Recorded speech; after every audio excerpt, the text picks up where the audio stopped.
একে তো শীতকাল, তারপরে আবার আজকে রবিবার। দুপুরবেলা খুব ইচ্ছা হলো একটুখানি কষা মাংস আর ফ্রাইড রাইস খাই। বউকে বললাম একটু কষা মাংস আর ফ্রাইড রাইস করতে, ও তো কিছুতেই রাজি হলো না। বলছে এত খাটনি করতে পারবো না, যদি তুমি হেল্প করো তাহলে করে দেবো। তো যাই হোক, চালটাও সিদ্ধ করে নিয়ে এসেছিলো। চালটা সিদ্ধ করে দেখুন বেশ ঝুরঝুরেও হয়েছে, ভাতটা মনে হচ্ছে রাইসটা বেশ ভালোই হবে।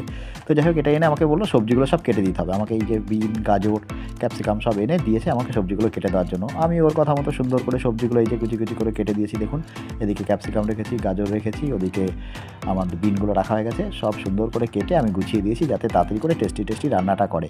তো আমার বউ গিয়ে তাড়াতাড়ি করে সুন্দর করে টেস্টি টেস্টি এই দেখুন শীতের দুপুরে এরকম গরম গরম ফ্রাইড রাইস, ওহ দারুণ জমে যাবে, পুরো দারুণ হয়েছে। দেখে তো মনে হচ্ছে ভালোই টেস্টি হয়েছে।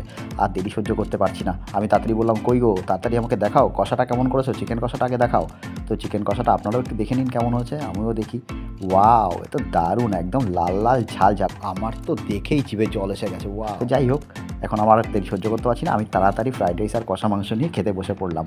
আমি খেতে থাকি, আপনারা ততক্ষণ কমেন্ট করে জানান কেমন লাগলো। ওকে, টাটা।